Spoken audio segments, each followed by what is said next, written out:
ఇంకా ఇప్పుడు కృష్ణ ఇంకా అధ్వానం ఉన్నది. ఎందుకంటే గోదావరి అంతలా తెలంగాణకు అన్యాయం ఉంది, మనం నీళ్లు వాడుకోలేకపోతున్నాము. ఓకే. కృష్ణ అయితే ఇంకా అధ్వానం ఉందంటే నువ్వు అప్పుడే అన్నావు ఆయన బోరశంకర్ టైం ఇచ్చేసి. ఇది ఇది తెలంగాణ, ఇది ఆంధ్ర. కృష్ణ తెలంగాణ 68-69% పరివాహక ప్రాంతం ఉంటుంది. ఆంధ్ర ఓన్లీ 31% ఉంటుంది పరివాహక ప్రాంతం. వీళ్ళకి రావాల్సింది వీళ్ళు ఇప్పుడు ఇక్కడ కూడా ఏంటంటే అన్యాయమైన అలాట్మెంట్ ఉంది, అందరూ తెలుసు. తెలంగాణ 69% ఉంటే మనకు అంతా 299 నీళ్ళే కేటాయింపు ఉంది. వీనికి 31%కి 512 టీఎంసీలు వీని కేటాయింపు ఉంది. వీని సాగు ఎంత? మన సాగు 20 లక్షలు ఎకరాలు, వీని సాగు 40 లక్షల ఎకరాలు నికర జలాల మీద. అంటే నీళ్లు డబుల్ ఉన్నాయి, వీని సాగు కూడా 40 లక్షలు ఉంది. ఆంధ్ర మనది 20 లక్షల ఎకరాలు. కేటాయింపులు సాగు పెరుగుతూనే ఉంటుంది. పెరిగిందా? ఇవి గణాంకాలే ఇవి. వానికి 112 టీఎంసీలు అక్రమంగా, ఈ 31% మనకు 112 అక్రమం అనుకున్న దానిలో 40 లక్షల సాగు ఉంది. మనకు కూడా 299 ఉంటే 20 లక్షల సాగు మనకు ఉంది. అది ఇక్కడ ఎంత అన్యాయం అంటే ఇది నికర జలాలు, అష్యూర్డ్ వాటర్.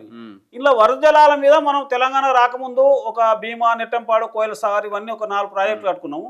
అవి కంప్లీట్ కాలేదు. దాని కింద ఎస్ఎల్బిఎస్ ఒక 125 టీఎంసీలు అదనపు జలాల మీద కట్టుకున్నాం. అదే సర్ప్లస్ వాటర్ అంటారు. అంటే 125 టీఎంసీలు అదనపు జలాల మీద కట్టుకున్నాం. 105 టీఎంసీలు 105 టీఎంసీలు ఏడ కంప్లీట్ 105 టీఎంసీలలో ఎస్ఎల్బిసి ఉంది. తర్వాత కలకుంట్ల అదే మన కలకుర్తి ఉంది, నెట్టెంపాడు ఉంది. ఈ 105 టీఎంసీలు అది తెలంగాణ రాకముందు ఇవి స్టార్ట్ చేసుకున్నాం. తర్వాత తెలంగాణ వచ్చిన తర్వాత పాలమూరు రంగారెడ్డి ఉంది కదా. ఇప్పుడు పాలమూరు రంగారెడ్డి డిండి ఉంది కదా. ఈ డిండి ఇవన్నీ కలిసి అంతా 120 టీఎంసీలు ఉన్నాయి. ఇది అదనపు జలాల మీద. ఇది 220 టీఎంసీలు మనం వాడుకోవడం లేదు, ఇవి యూజ్ అవుతాం లేదు. ఈ 200ని 399 525 టీఎంసీలు మనం వాడుకోవాలి. కానీ ఇయాలటి కూడా తెలంగాణ వచ్చిన ఇయాలటి కూడా 286.3 దాటలేదు. తెలంగాణ రాకముందు అంతే ఉంది వినియోగం, ఇప్పుడు అంతే ఉంది. అంటే మనకు 299 కూడా దాటలేము. ఈ అదనపు జలాల 225 వాడుకోవాలి, ఇది వాడడం లేదు. అన్ని కలిసి మనం 286 దాటలేము. వీడికి అదనపు జలాల మీద పోతిరెడ్డిపాడు నుంచి 204 టీఎంసీలు తీసుకుపోతాడు వాడు. పోతిరెడ్డిపాడు నుంచి టీఎంసీలు పోతిరెడ్డిపాడు నుంచే తీసుకుపోతాడు వాడు. మళ్ళీ ఇప్పుడు అది కట్టిండు రాయలసీమ ఎత్తిపోతల పోతిరెడ్డిపాడు. ఇప్పుడు మళ్ళీ ఆ 200 టీఎంసీ తీసుకొని మళ్ళీ గోదావరి నుంచి కృష్ణా తీసుకొస్తా అన్నట్టు మళ్ళీ 300 టీఎంసీలు తీసుకొస్తా అంటాడు. బయటకు చెప్తున్నాడు. నల్లమల సాగర్ రాయలసీమ తీసుకుపోతా అంటాడు. మొత్తం 500 టీఎంసీలు తీసుకుపో 500 1000 టీఎంసీలు వాడు వాడుకోవాలనుకుంటాడు మొత్తం మీద కృష్ణా మీద అక్రమంగా. ఇవి ఒక 512, ఇవి అవి 1000 టీఎంసీలు వాడుకోవాలనుకుంటాడు. ఎందుకంటే ఆల్రెడీ పోతిరెడ్డిపాడుకు నుంచి 204 టీఎంసీలు తీసుకుపోతుండు. ఈ మళ్ళీ గోదావరి నుంచి తీసుకొచ్చి రాయలసీమ తీసుకుపోతుండు. ఇక్కడ మనం గమనించవలసిందంటే రాయలసీమ పరిస్థితి చాలా మంది తెలియదు. రాయలసీమలో 478 టీఎంసీల వినియోగం ఉన్నది రాయలసీమలో. కరువు ప్రాంతం కింద అది తప్పది. 470 టీఎంసీల వినియోగం ఉంది. అక్కడ 40,91,000 సేద్యం ఉంది, సాగు చేస్తున్నారు. సేద్యం 40,91,000 సేద్యం. తెలంగాణ కూడా లేదు. రాయలసీమలో 478 టీఎంసీల సేద్యం అది వినియోగము. వీళ్ళకి దొరికేది అంతా 100 టీఎంసీలు కూడా ఉన్నాయి ఇక్కడ. అంతా అంటే 98 టీఎంసీ దొరుకుతుంది అంతా. రిమైనింగ్ 300 టీఎంసీల వరకు ఈ శ్రీశైలం నుంచి దొబ్బుకొచ్చేసి ఈ గోదావరి శ్రీశైలం దొబ్బి అది మొత్తం రాయలసీమకు ఫీడ్ చేయాలి. ఇక్కడ వీళ్ళు స్టోరేజ్ ఎంత కట్టుకున్నాడు? 364 టీఎంసీలో స్టోరేజ్ కట్టుకున్నారు రాయలసీమలో. చెప్పిన కదా, అంటే వాళ్ళకి రెడీ ఉన్నాయి స్టోరేజ్. సమాఖ్య పనిచేస్తూనే కట్టుకున్నారు వాళ్ళు. ఈ పోతిరెడ్డిపాడు నుంచి బనకచర్ల ఇట్లా పోయి తెలుగంగా ఈ ఎస్ఆర్బిసి వీటన్నిటి మీద స్టోరేజ్లు ఉన్నాయి. వీడికెళ్ళి వీడు ఏం చేస్తానంటే ఈ స్టోరేజ్లు పెన్నా నది మీద 298 టీఎంసీలు లేని చోట వాడు 400 టీఎంసీల స్టోరేజ్ కట్టుకున్నాడు. వాడు కట్టుకొని శ్రీశైలం నీళ్లు దొబ్బిపోవాలి. దీనికి తోడు ఈ పోలవరం నుంచి గోదావరి నీళ్ళు తీసుకొచ్చి రాయలసీమ కనెక్ట్ చేయాలి. వీళ్ళ ప్లాన్ అది. ఇప్పుడు చంద్రబాబు ప్లాన్ 1,00,000 కోట్ల మళ్ళీ మరమ్మతు కావాలి ప్లాన్. అంటే ఆల్రెడీ శ్రీశైలం నుంచి అక్రమంగా తీసుకుపోతారు 204 టీఎంసీలు. ఇప్పటికే ఈ సంవత్సరం 240 టీఎంసీలు డ్రా చేసిరు. ఈ సంవత్సరం గణాంకాలు చూస్తే ఇప్పుడు ఇక్కడ ఎట్లుందంటే ఈ మనం ఆంధ్ర వాళ్ళకు 512 టీఎంసీలు అంటే ఈ సంవత్సరం 647 టీఎంసీలు వాడుకున్నారు మొత్తం. వాళ్ళకు మించి వాడుకున్నాం. మనము 290కి దాటి ఇవాళ స్వతంత్ర తెలంగాణ రాకముందు దాటలేదు 299. ఇవాళ కూడా 290 దాటలేం మనం. అంటే మనం ఎక్కడున్నాం? మిగులు జలాలు, అదనపు జలాలు, అష్యూర్డ్ వాటర్ అన్నీ కలుపుకొని కూడా తెలంగాణ వచ్చిన తర్వాత కూడా 290 దాటలేం మనం కృష్ణా జలాల వినియోగం. ఓకే. కానీ వానికి అక్రమం కేటాయింపు అనుకుంటున్నాం. ఇప్పుడు ఇది 512 అక్రమం అనుకుంటే 647 వాడుతుండు ఇప్పుడే కృష్ణా మీద. ఇంకా మళ్ళీ పోలవరంకి వెళ్ళి తీసుకొచ్చేసి మళ్ళీ 200 TMs తీసుకొస్తా అంటుండు. అంటే ఆల్మోస్ట్ ఒక 1000 TMs వాడుకోవాలి. నా పాయింట్ సరే, వాళ్ళు వాడుతున్నారు, వాళ్ళు అంతా ఎంటర్ అయిపోయినారు, మరి మన నాయకత్వం ఏం చేస్తుంది? అంత అదే కదా ఇప్పుడు తెలంగాణ పరిస్థితి. కృష్ణా మీద ప్రాజెక్టులు కంప్లీట్ చేయలే. ఈ 220 తెలంగాణ రాకముందు 105 TMs ప్రాజెక్టులు ఉన్నాయి కదా, ఇవి కంప్లీట్ వాడుకోవాలి కదా. రేవంత్ రెడ్డి తక్షణం చేయాల్సింది ఏంది?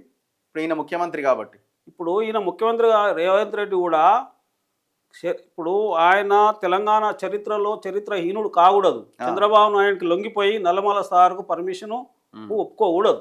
ఓకే. ఎందుకొరకంటే మనం తెలంగాణ ఆకాంక్షలు కాపాడాలి.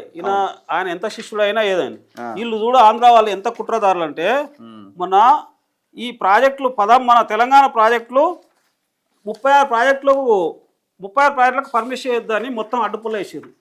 మొత్తం 36 అదే మన ఎక్స్టెన్షన్ ప్రాజెక్టులు మొన్న ఎక్కడ డిసెంబర్లే అడ్డుపుల గవర్నమెంట్ ఆఫ్ ఆంధ్రప్రదేశ్ 16 ప్రాజెక్టుల మీద అడ్డుపులు వేసారు.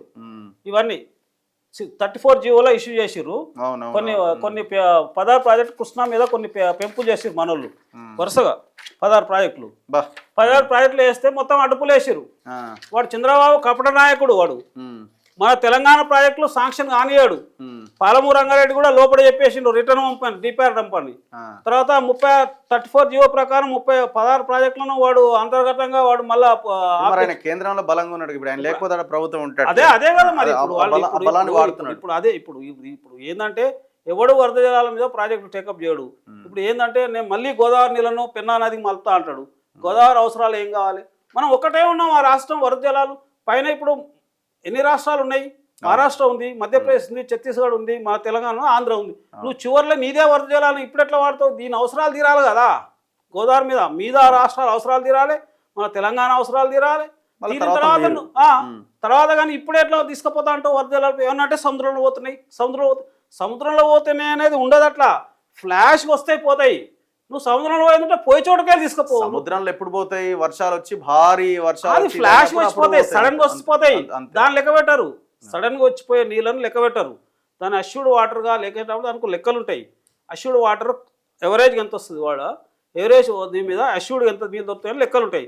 ఆ లెక్కల మీద 1480 TMs కంటే మించిలే గోదావరిలో.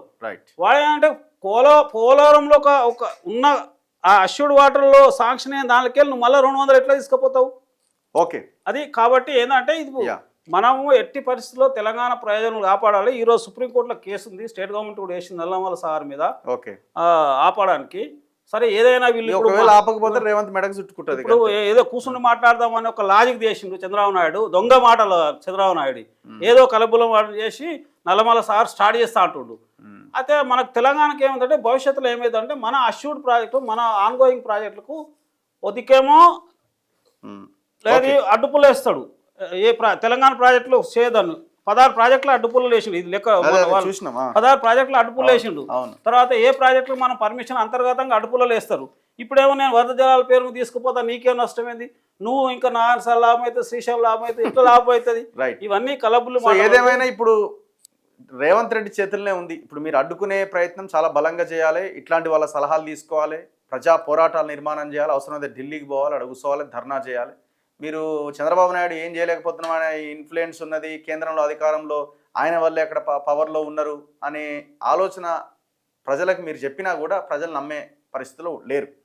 సో కాబట్టి అడ్డుకోవడానికి ఆల్ పార్టీలను తీసుకోవాలి, ఇట్లాంటి ఎక్స్పర్ట్స్ని అభిప్రాయాలు తీసుకోవాలి, ప్రజా పోరాటం నిర్మించి ఈ ప్రాజెక్టులను అడ్డుకోవాలి. కొత్తగా మనకు సంబంధించిన ప్రాజెక్టులు మనం ఎంతవరకు వచ్చినాయి అన్న దాని మీద కూడా ఫోకస్ చేయాలి. Thank you sir, thank you very much. ఇది రిటైర్డ్ ఇంజనీర్ లక్ష్మీనారాయణ గారితో స్పెషల్ ఇంటర్వ్యూ. చూస్తూనే ఉండండి మన తొలి వెలుగు.